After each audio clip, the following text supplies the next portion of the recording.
Hi, this is Michael Uslan. You're listening to Batman on Film.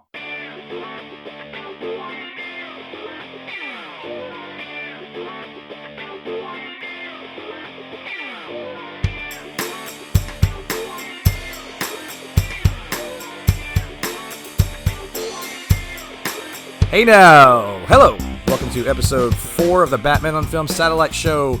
Hey Ryan, okay, it's episode 4, but are we doing this like episode 4 part 1, and then part 2, part 3, or is it going to be episode 4, 5, and 6, or... No. This is episode 4, The Matrix part 1, and then we can get the other parts as they slot in to whatever happens in the show chronology. Okay. You know, I didn't podcast for a year, so I can't remember some logistical stuff. Sure. So that's how we're going to do it? Yes. All right, perfect. So, guys, this is the Batman on Film satellite show. Welcome. This is our 4th episode. The show is a proud member of the Batman Podcast Network, hosted by Batman on Film.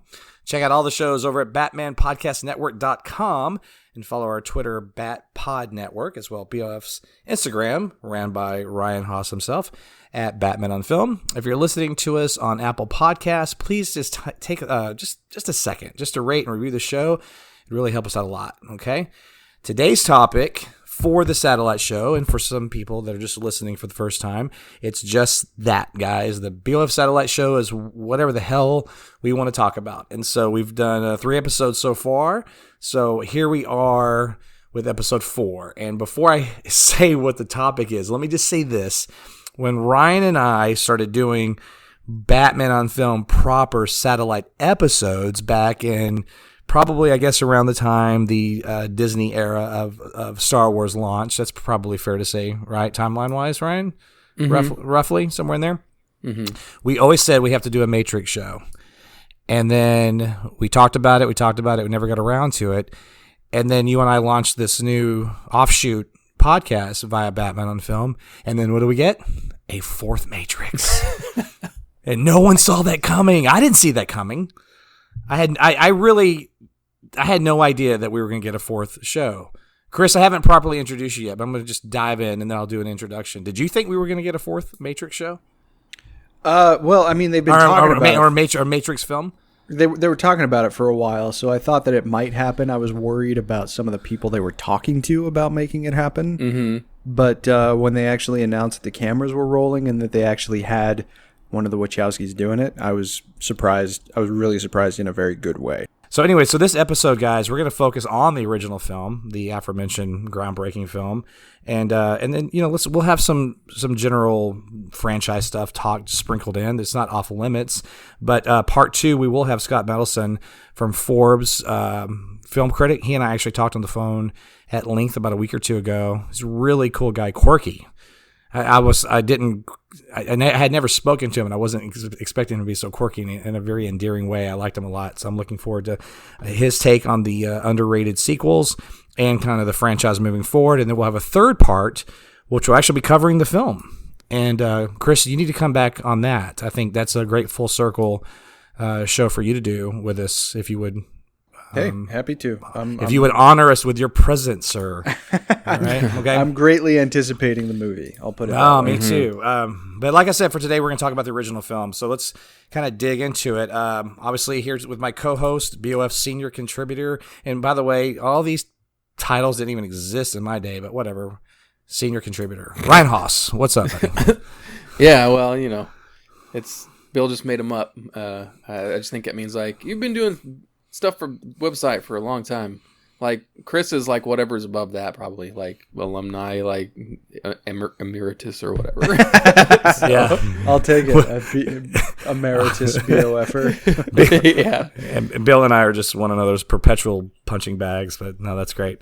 Yeah. So in our special guest, OG BOF alumni Chris Clow, that's already been talking for 20 minutes. You know what? I don't want to introduce you. Tell us what's going on with you. What all are you involved in these days? I know, but let our guests know. Yeah, sure. So, I mean, it's a little bit hit or miss just because I'm a father now, so that tends to take up a fair amount of time, as you both well know.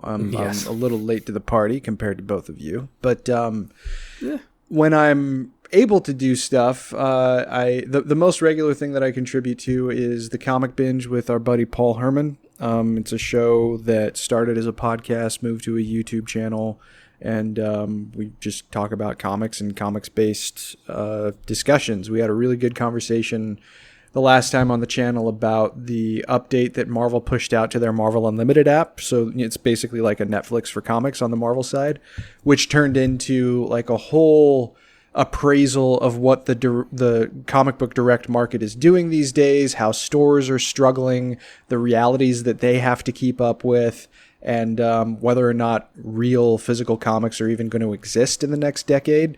I tend to think that they will, but I've got some surprising opposition in that area. And then other than the Comic Binge stuff, I still have a Star Trek podcast called Discovery Debrief, and that's heating up just because Star Trek is heating up. There's an animated series that is hilarious that's on the air right now called Lower Decks. Star Trek Discovery is coming back later this year. There are 2 seasons of Star Trek Picard with Patrick Stewart that are forthcoming that are bringing back some other classic characters from the franchise, and a whole new show called Star Trek Strange New Worlds coming next year that deals with the adventures of the Enterprise about a decade before Captain Kirk took command. So it's a very active side of things in the final frontier. That's amazing. You do know that Star Wars exists, right?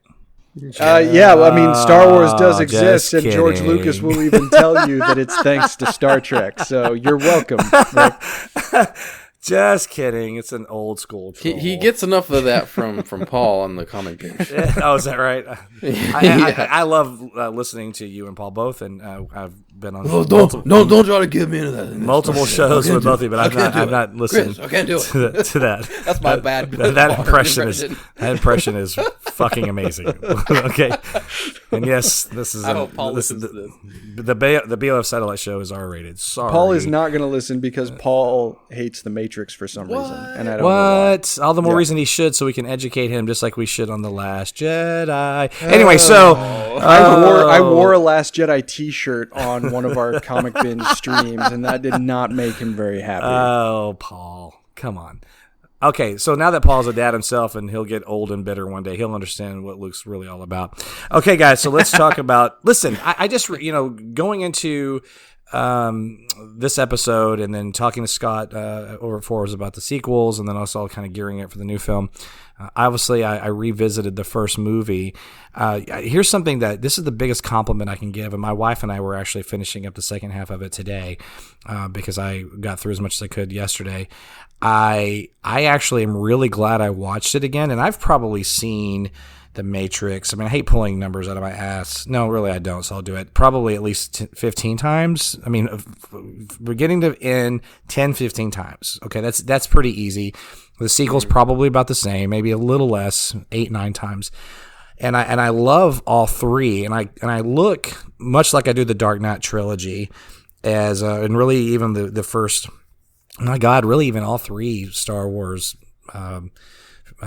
trilogies, quite honestly. I kind of look at them as one picture from the beginning, middle, and end, right? And I guess it's probably the testimony of a great trilogy that it does that. Is that fair to say? I mean, right? If it kind of just speaks as one story. I think they've only improved over time.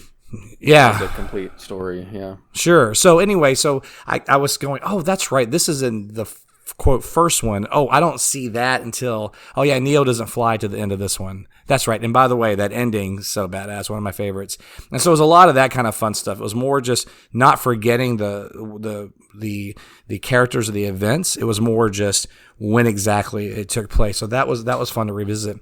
But one of the things that stood out to me is that just from a specialist effects standpoint, how well it aged. Now, this is 1999, and so the film is in pre-production and everything in 97, 98, going to 99. It really has stood the test of time. It looks amazing.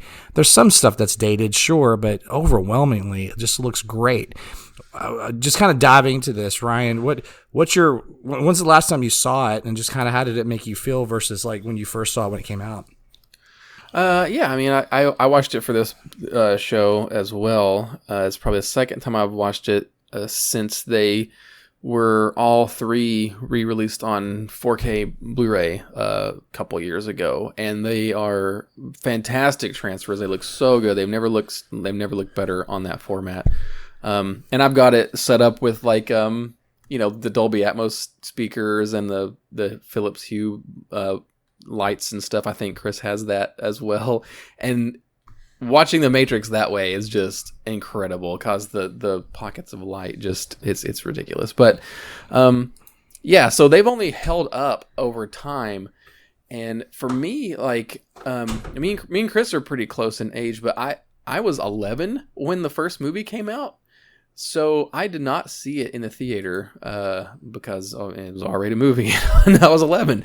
But I do remember that I remember it being a huge deal. I remember feeling like people just couldn't stop talking about it at the time. Like it felt instantly revolutionary, and in a way that I don't think a lot of modern films just seem to be. It seems like it's a lot of things these days are in one ear and out the other, or like everything's the best thing ever for like a weekend if you're lucky, right? But in '99, I felt like people were talking about this thing for months, and it instantly became part of the cultural zeitgeist, and you would get parodies of it like crazy. Like it even trickled down. I think like the first thing I experienced before I saw the movie was playing a parody of it in the Nintendo 64 game Conker's Bad Fur Day. Like it was enough to get into a video game as a giant parody.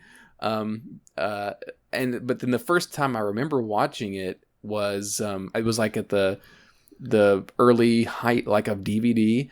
So I remember my cousin had it on DVD and he was like, "Have you seen The Matrix?" I'm like, "No, but I keep hearing about it." And he's like, "Oh my god, dude, it's gonna blow your mind. Oh my gosh." And so it was one of the first DVDs I remember watching, I think before I even had a player myself. Just watching that.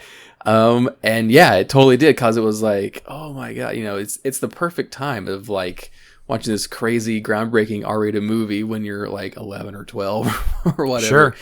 And then so it really like, culturally it was like really ingrained, like, hey, this is deep stuff. It won tons of Academy Awards. So it was like not just like this cult thing. It was like a big movie that hit on all cylinders. And then it was really interesting for the sequels. I'm sure we'll get into that more, but it was just kind of dead for like 4 years, and then it came back up really heavy for the 1 year that the 2 sequels came out, and then it was kind of dead again.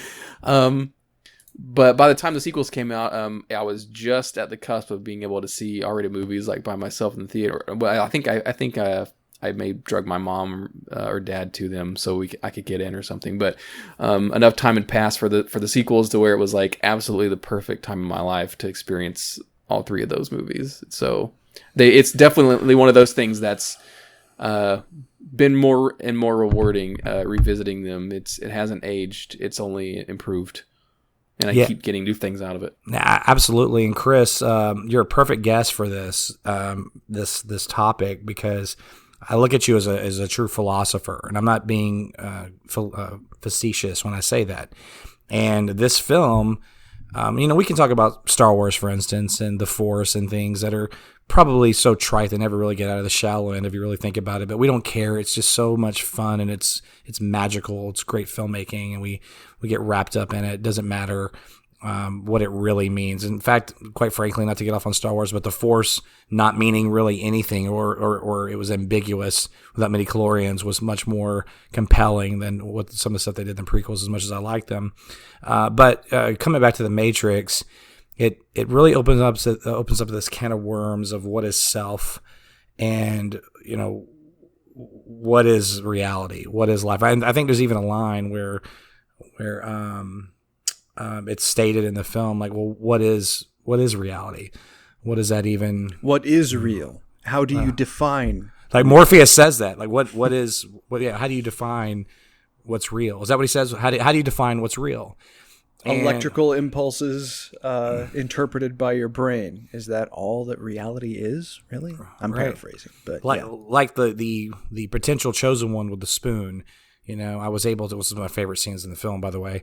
I was able to, the way I was able to do this is I realized that the spoon isn't really there. It's yourself bending, and it gives me goosebumps. So from that perspective, as a thinker as you are, how do you approach this film as a fan with also that knowledge and that desire for more knowledge?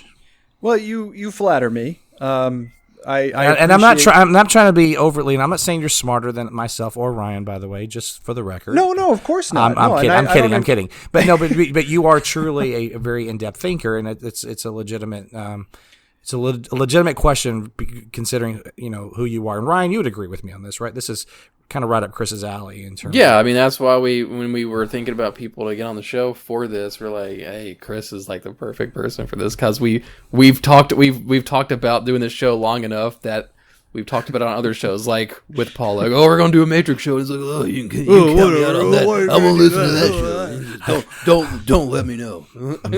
Paul, who sitting next to me at Venom in the theater the other day, was covering his eyes because he didn't want to catch a glimpse of the Dune trailer.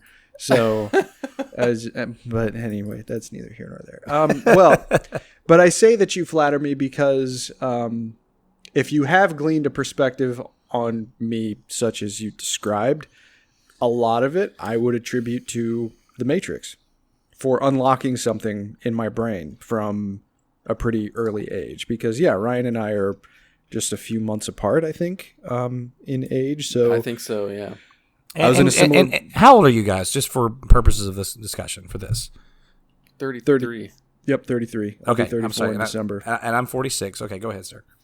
So the first time I saw this was on VHS in my brother's room, and my brother, who's 5 years older than me, he really, really wanted me to watch this movie, even though, for an 11-year-old, it's a little bit difficult to pedal fast enough to keep up with some of the ideas that the movie plays with. Although I think that, especially in hindsight, the movie does a really good job of streamlining a lot of the ideas that underpin the philosophy that's at play. But still, I remember just feeling, it's hard to describe. It was like an emotional roller coaster in a lot of ways once you realize exactly what's going on. There's such a sense of disorientation when Neo wakes up in the power plant because you are taken to a wholly different place. You are transformed in your perspective when trying to figure out, what is this incongruity? He looked one way before, he looks another way now. What's going on here? Where did his hair go? Why is he in a puddle of goop? And only then does it really start to peel the onion back, because up until that point, the mind-bending physics at play and the off-the-wall action is all engrossing, but there's no explanation. It's the explanation is expertly applied later in the story at the point when Neo awakens, effectively. And for me, and the audience at the same time, like, well, yeah, sure, of threads course, the needle, yeah. And for me, seeing that in particular, and Morpheus's explanation that followed, which, it's a pretty concise explanation, but it certainly doesn't answer all of the questions racing around in your head, I don't think, the first time you watch the movie. But then when they do start to speak together in the construct, when they both have the chair, and by the way, in the Warner Brothers studio tour, those chairs, you walk right by them, and the television set, you walk right by it. And as the tour group moved away when I went there, I must have been standing there for a good solid minute just staring at those things before I joined them again. When you realize the reality at play and what has befallen humanity, it starts to make you, at least it started to make me question the definition of what is real and how do you define it, the very things that Morpheus asked Neo. And I mean, for a movie to do that, especially to communicate that kind of idea clearly, because it's a delivery mechanism for a more critical discussion about how one defines self, it was immediately groundbreaking just in terms of unlocking something in my own brain. As the years went on, because yes, there were those years between the first and second movies that things were just silent, but little did we know that the Beast was going to come back in quite a way. My appreciation for the movie only grew, and during that time, unfortunately, I had to deal with some rather chronic teenage mental health problems. And The Matrix was kind of a security blanket in a lot of ways, because I'm being told by professionals that there's something wrong with me. And in this case, it was clinical depression, where there is a chemical imbalance in your brain that causes you to, in some cases, act aberrantly. And I was in the middle of that. So I had this movie that I would constantly go back to, where it is really all about... I took a great amount of comfort in the idea of self-actualization, in that no one can determine who you are but you. You are the product of your environment, but at the end of the day, there is one thing that can never be taken away from you, and that is choice. And I found that extraordinarily comforting as I was going through a very difficult time in my own life. So then when the sequels come along, I'm a freshman in high school by that point, I have digested this movie backwards and forwards, and it has become a really, really big inciting incident in terms of sort of charting a course for me in what I value in terms of defining a sense of self, and in terms of defining your own authenticity.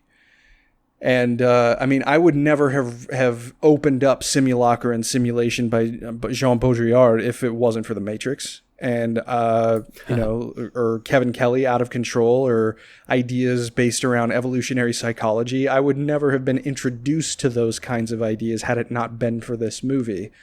And the definition of reality, obviously in the quote-unquote real world, if that's what we live in, is defined by a set of rules that we all have to kind of abide by. But at the same time, too, we have the latitude to chart our own destinies how we wish, based on our own choices. And it's really The Matrix that helped to teach me that for the first time.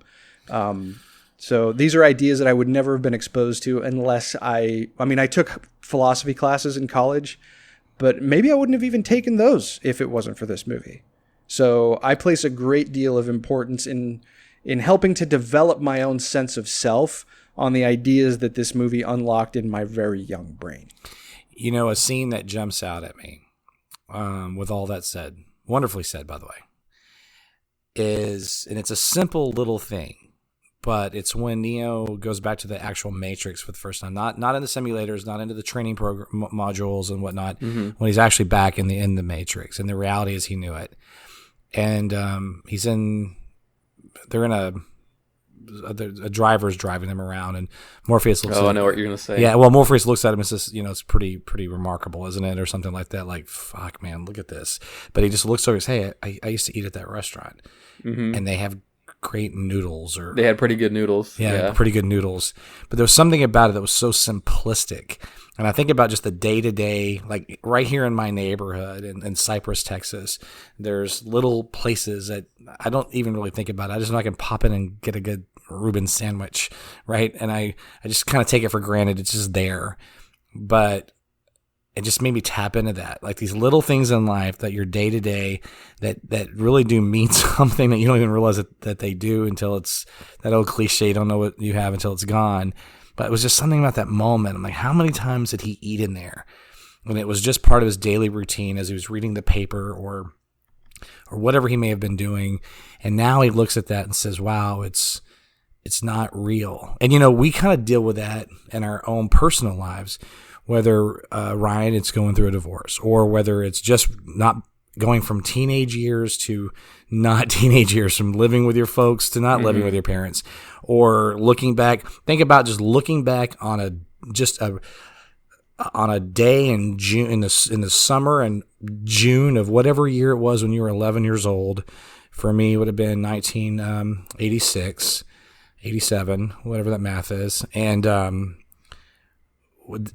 that was a real day, and it happened, but it's not. It doesn't feel real. It's like it was someone else's life, and that's what that taps into.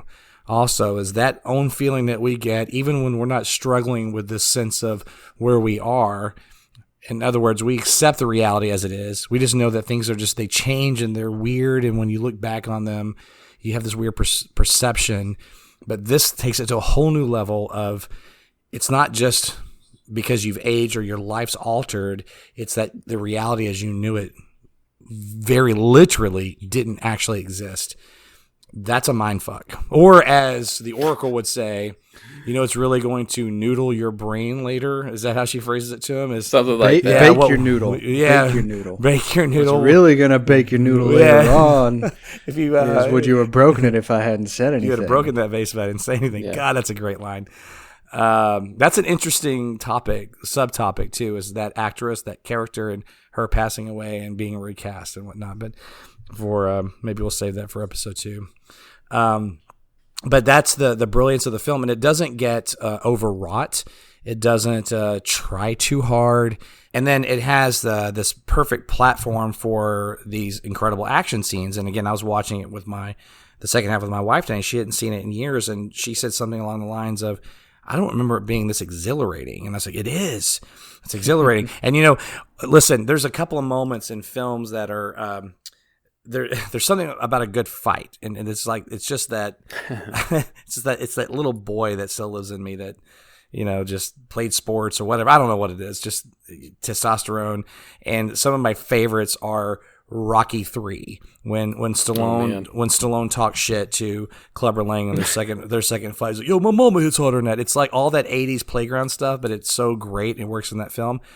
Another great moment in the Rocky franchise when he looks at Tommy Gunn and he says, yo, you knocked them down. Why don't you try knocking me down? Takes the ring outside. That scene.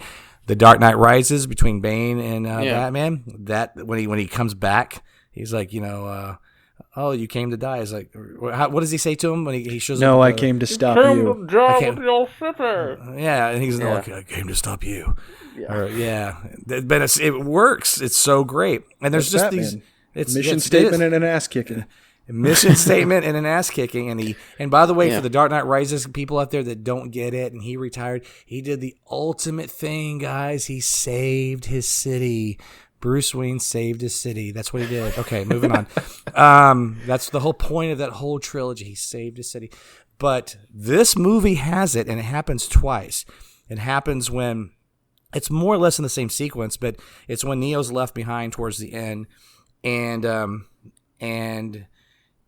of a sudden he doesn't run, and all of a sudden Morpheus is like, he's starting to believe, right? And then there's just something about that, and then he's got the chokehold, and then he's like, my name's not Mr. Anderson, and then he does the backflip. But also at the end of that whole sequence, when he realizes, no, dude, I am the one, right? And then what's the oh shoot, I'm going blank. What's the main agent's name? Smith. Mr. Anderson. Agent Smith, thank you. Yeah. Mr. Anderson. And he walks up and Neo nonchalantly just blocks everything and it's at that point that he also realizes that he's got to reset, which he does obviously for the sequels. But it's exhilarating, and I'm telling you, like, some of the stuff in that movie is so freaking good. So good. And there's a few things that are dated, but just a few. For the film being the year that it was, it has some remarkable visuals and moments that I don't think that would be any better if you reshot them today. And one of the things I also noticed today, and Ryan, you and I talked about this on the phone this afternoon, and referencing Star Wars a lot. Some of it's kind of a troll to Chris, but some of it's obviously truly relevant to the conversation. I like Star Wars. I know you do. It's you people that try to get down my throat. I know. But when they're in their ship on in the real world, it's the first action sequence you see with them on Earth as it really truly is, or is it? Anyway, and they're running from the machines. that spaceship, but the ship that they're in looks an awful lot like the ship that Qui-Gon and Obi-Wan and Jar Jar are in The Phantom Menace, where they go and, there's always a bigger fish, that whole sequence, right? It looks like that. At least in my head it does. But more importantly, when they're in the cockpit and they're flying, that is the Millennium Falcon. It visually looks the same. The characters are even positioned in a very similar fashion. And just like in Star Wars, they're not wearing seatbelts yet. They can spin around and they don't, they stay in place. Remarkable. But this film obviously borrows from a lot of great sci-fi, and it does it in a subtle way, and it works. Is there anything else you guys can think of? Obviously, there's Star Wars. What else is going on in this film that it's pulling from? Oh, I mean, it pulls from all kinds of stuff, right? Obviously, anime, Japanese animation, for sure. Cyberpunk stuff. I mean, all kinds of sci-fi and kung fu movies. Like it's able to. It's got this crazy. That's why I think it worked for so many people. Although it's presenting these really. Oh, Ryan, you're missing one key. Oh. One key there. What? Comics.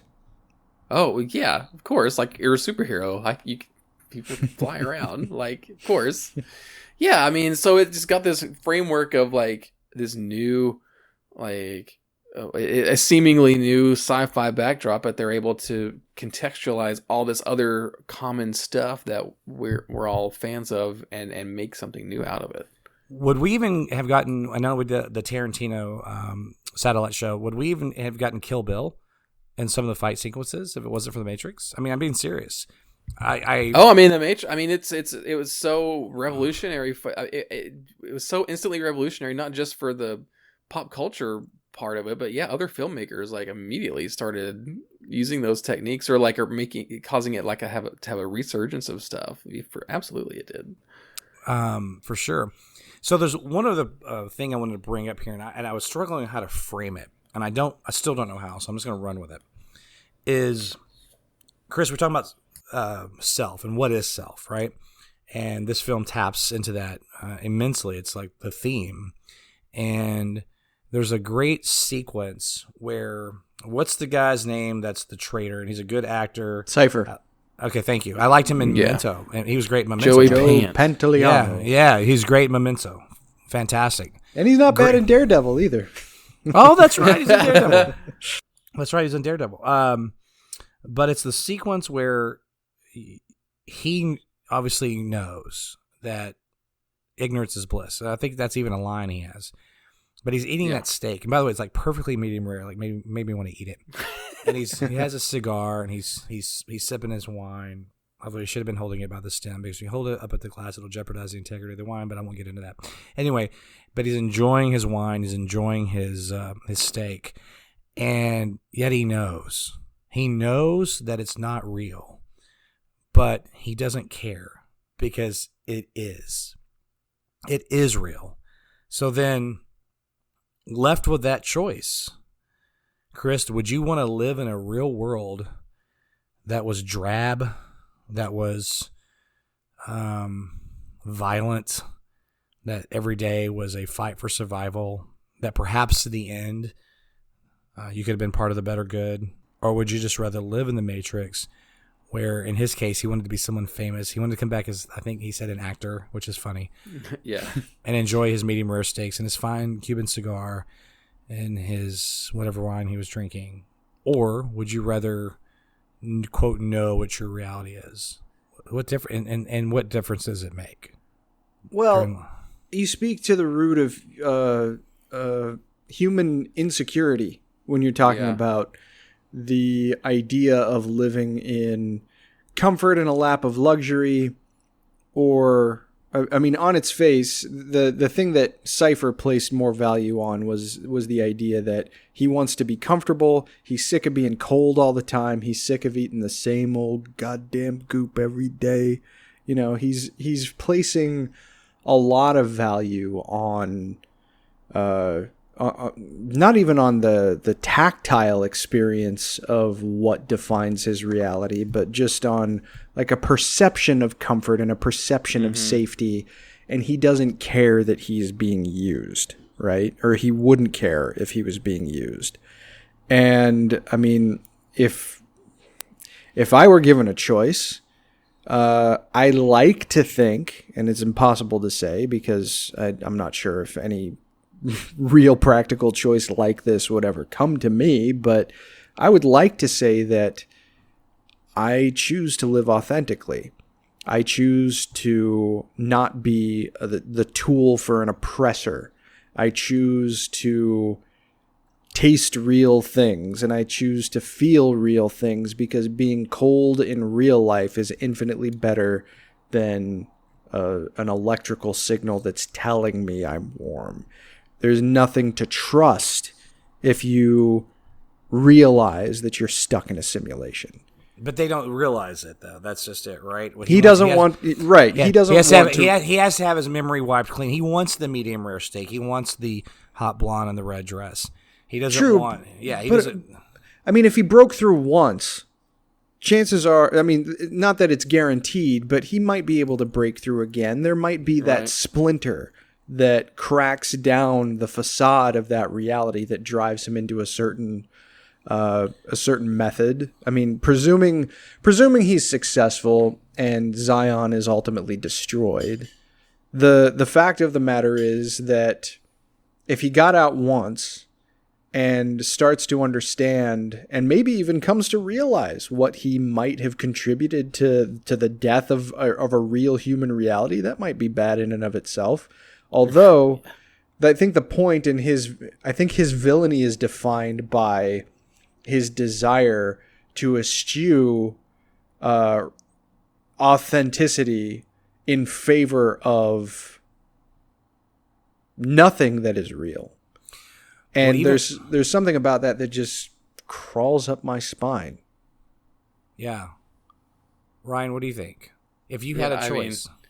I mean, as a human being, it's I think that whole scene plays, like Chris said, way more eloquently than me. I think that whole scene plays to human insecurity. And as a human, I've been through some stuff. I'm sure I'm going to go through some more stuff. I think my answer would change depending on how great I felt like my life was at any certain time. Like if I feel like I can eat the steak and I know what I'm doing tomorrow, great. I think that plays into the whole thing. It's like how plugged in do you want to be or not be? Well, and a lot of people don't have the luxury of living as authentically as they even would want to. And I know we're only talking about the first movie, but I think that this is really exemplified, and one of the reasons that I'm happy that The Matrix is coming back. It was just a very brief scene exemplified in the trailer where Neo's in an elevator, everybody's looking at their phone, oh my gosh, and he's the only one who raises his head, right? Yeah. In a way, we are kind of living in that form of simulation, in the sense that we are so enthralled in this kind of digital reality where, and this is not a new idea. I don't want to seem like oh, I've broken into something here. Oh my, the social media is the Matrix. No, people much smarter than me have appraised this far more accurately. But it's crazy to see like how prophetic, how much more has changed since 1999.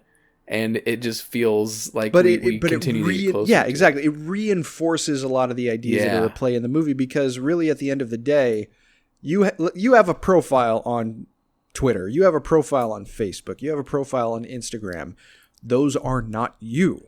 You are creating a simulation of yourself to present to the outside world, right? Well, to be fair, I'm as obnoxious in person as I am on those sites. No, but I mean, you can't talk to your Facebook profile, or someone can't talk to your Facebook profile, right? Someone can't talk to or interact directly with the simulation that you create. There's a whole Black Mirror episode about this, by the way, that's really good. But I mean, we are all participating in some form or fashion in the creation of a simulacra by participating in something like a social media network. Sure.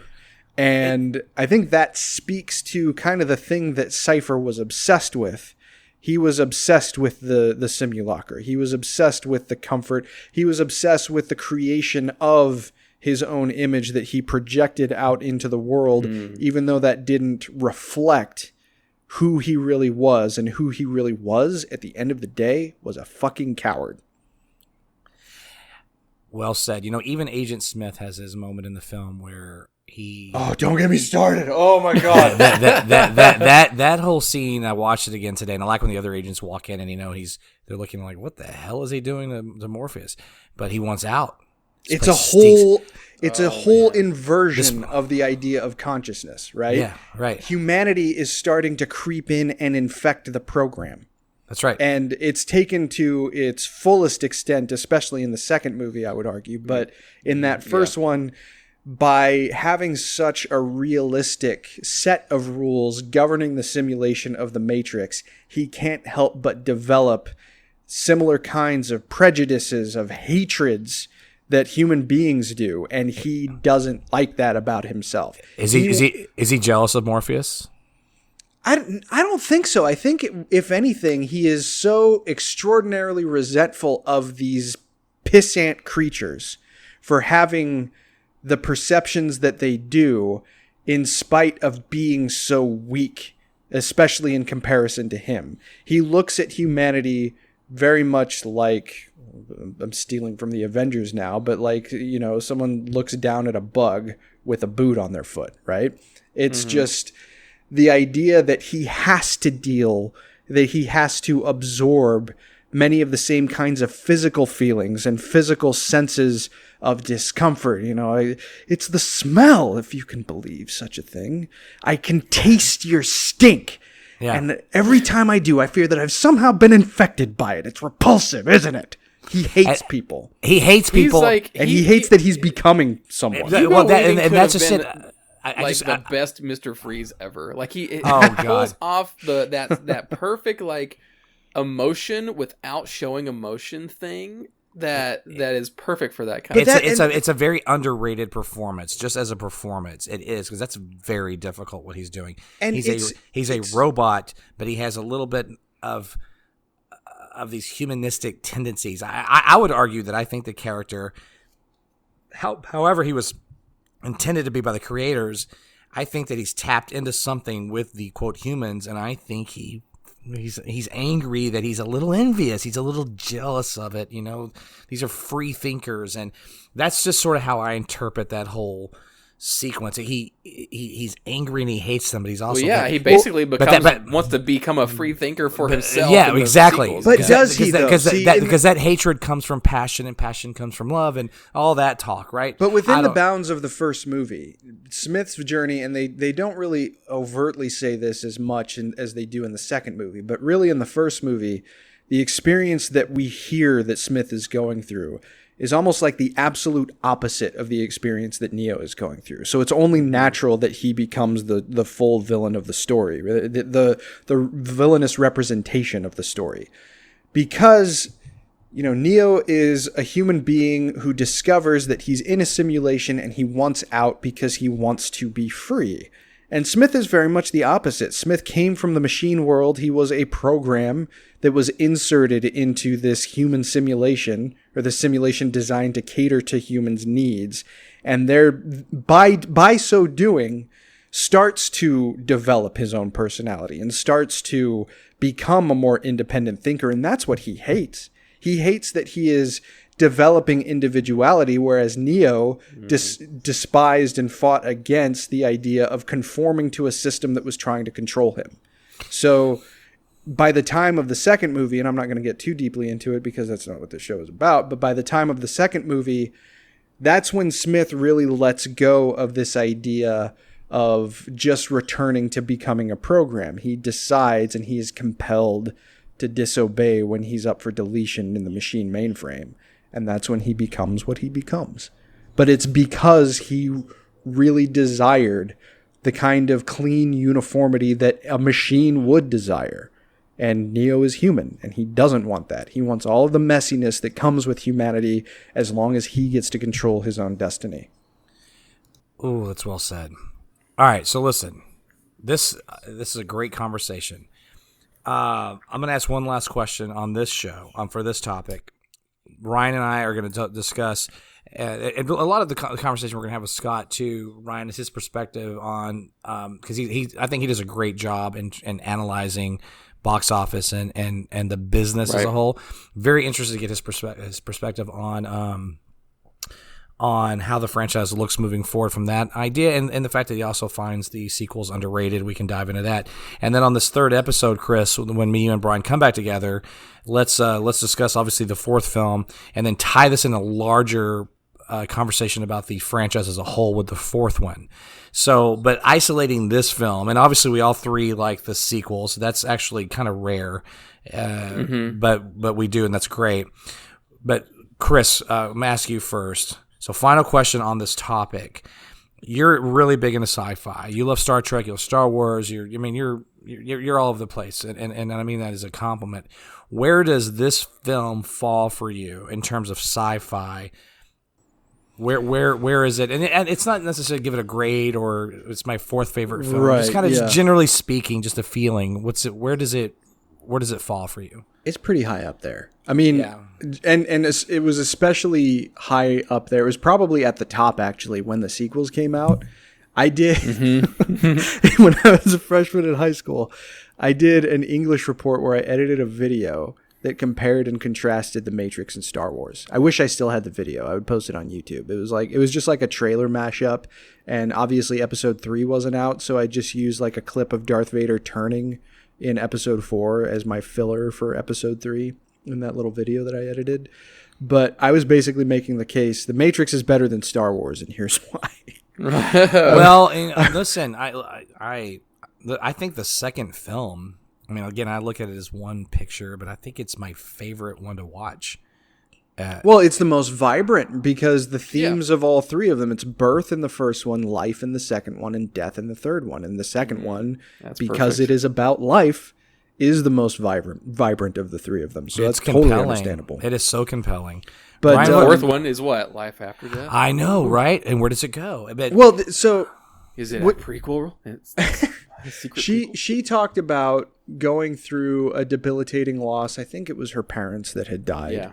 And that she realized when she started to think about the idea of bringing characters that had died back in Resurrection, that it was very comforting to her.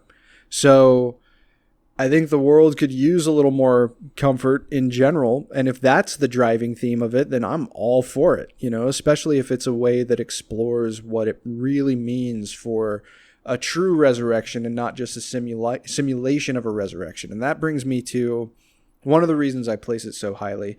To bluntly answer your question, Rick, I honestly don't know where I would place it in like a pecking order, but it's pretty high up there. And I want to end by telling just a brief story why. So about 11 years ago now, I lost my father. And it was one of the single most debilitating losses I have ever gone through and maybe will ever go through. I've never gotten over it, frankly. And I'm not sure I ever will. And I'm starting to make peace with that. But it's taken a long time. But a couple of years ago, when I was still living in Chicago, it was really rainy one day. And when I got married, my wedding ring was my father's wedding ring. So it was like a piece of him that I was still able to hold on to. And I took a great deal of pride in that. One day I go to work and I look down at my hand and I realize the ring isn't on my finger anymore. And I immediately go into a panic. Like my face gets hot. I run through the office building that we worked in at the time, asking everybody if they've seen, just because it's a nondescript yellow gold ring. It doesn't look like anything. It looks like any other ring, except it is not. It is the only ring that adorned my father's finger. And so I'm just freaking the hell out. There's no other way to put it.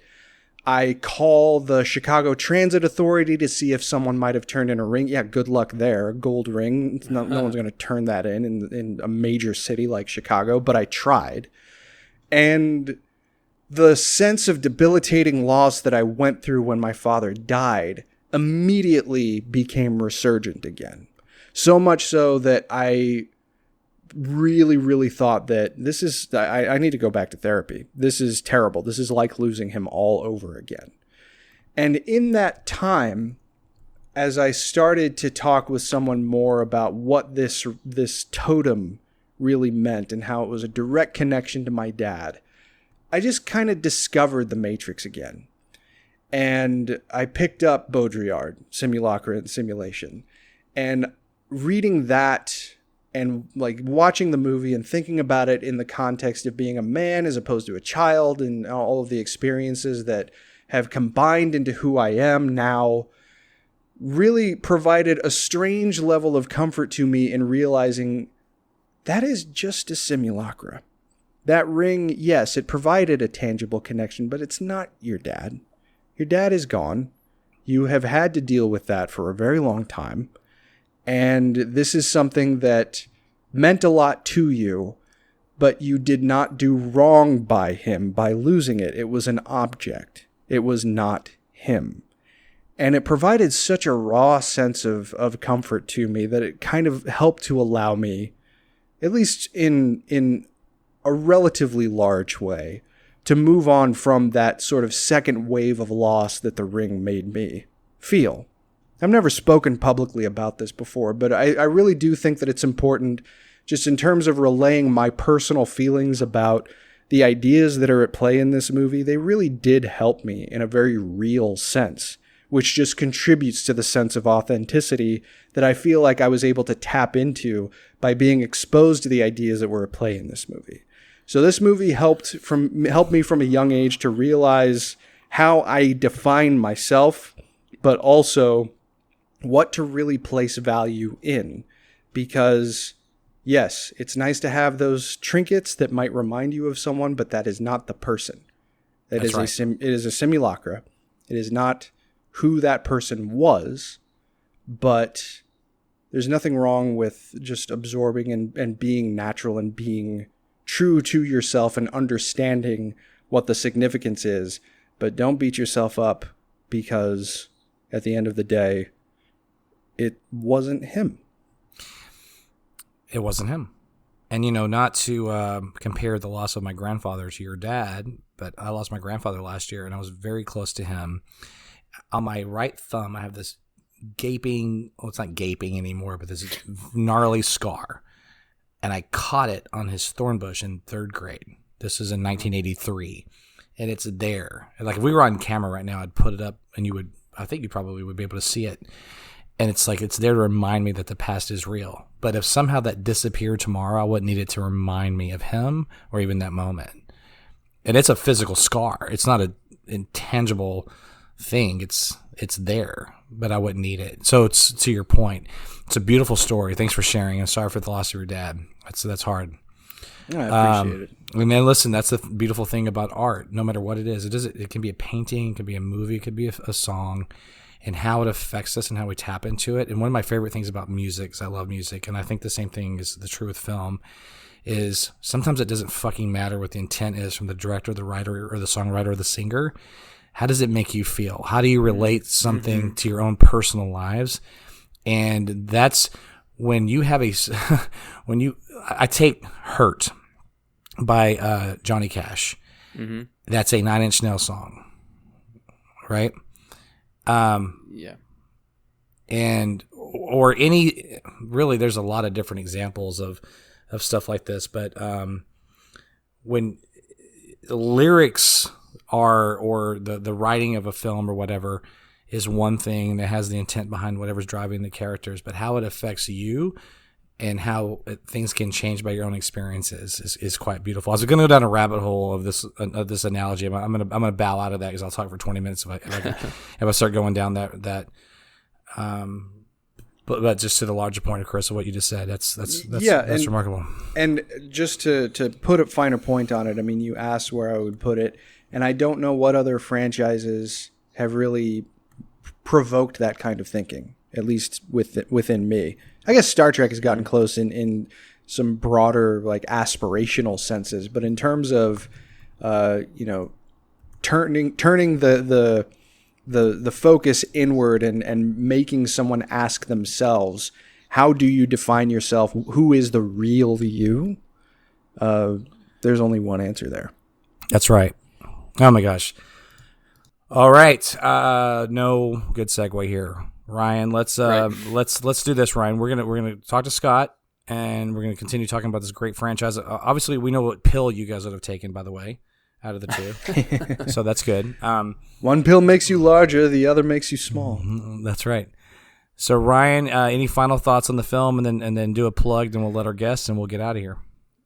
Yeah, I think this whole conversation is just kind of enlightened the fact that like this franchise is this strange outlier that can be both a bombastic sci-fi action-packed thing, but have a super philosophical heart that can endure, for years and decades and affect people. I mean, good art does that, and it's so. And when I think about this franchise, I just think about how crazy it is that it exists. That it's so hard to get a film made that it really truly reflects like what the directors want, and all of the bureaucracy that things have to go through. And The Matrix went through some of that, of course, and you watch the documentaries and see some things, but the fact that it exists and we've gotten this many films out of it, and it's just kind of a marvel at this point. So yeah, I mean, I'm super excited to continue the conversation on this show and see where it goes, and hopefully hopefully our minds all get blown in December. Well, and Ryan, since I'm not going to be on number 2, I really hope that in addition to just the sequel films, that you introduce maybe the Animatrix, definitely Enter the Matrix. Well, because listen, there might need to be another satellite show where like me and Clow, because I assume, Rick, you have not experienced the annex of the Animatrix or the video games. No, that's not in my wheelhouse at all. But what I was going to say, and of course, Ryan, the show's as much yours as mine. Do whatever you want. And Chris, by the way, feel free if you want to host a show on BOF Satellite Show. Ryan and I will gladly give you the access to do that. But come back on that 3rd episode after the 4th film, and let's talk about the franchise as a whole with that film. I just want to say this. And then let's do a quick plug and get out of here. But of the things I'm looking forward to visually, like live action stuff. I want to say film, but some one of these is not. So I'll have to. It's a new world we live in. Here's my top. Okay, in the next year or two, I'm looking forward to the Batman. Obviously, I'm looking forward to Michael Keaton's return in Flash. I'm looking forward to the Obi-Wan series. I can't wait for that. Of course, The Mandalorian I'm also stoked for. And then, man, this is right up there with all of them, The Matrix. I mean, I am so stoked for this 4th film. I love this franchise. It taps into something so unique, so interesting, and so multifaceted. And I'm tickled to death that it's going to continue. Okay, Chris, where can we find you on Twitter? At Chris Clow, ChrisClow. You can find me there. Star Trek show is at DSC Debrief. It's just called Discovery Debrief.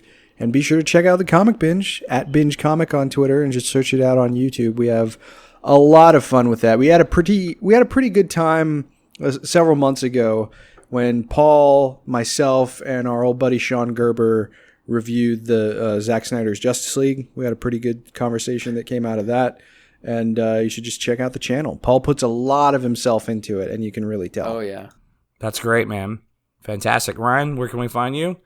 Find me on the Twitter at SMB_Ryan, and the SMB spins off into its own Super Mario Brothers movie website at SMB Movie, also on Twitter. Fantastic. Find me at Shewrick, SHEWRSEK. If you're on Facebook, hit us up over the Batman on Film Facebook page. Assuming Facebook's going to be here in 6 months. Who knows? But whatever, right? I'm Rick Shew, Ryan Haas, our wonderful guest, Chris Clow. Thanks so much for supporting the Batman on Film Satellite Show. This is the first of 4 episodes of The Matrix, and we cannot thank you guys enough. And now it's time for announcer Rachel to take us out.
You've been listening to the Batman on Film Satellite Show, BOF's non-Batman pop culture podcast.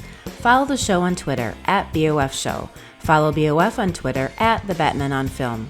For all of Team BOF, I'm announcer Rachel. Authoritative, definitive, the original Batman on Film, established in 1998.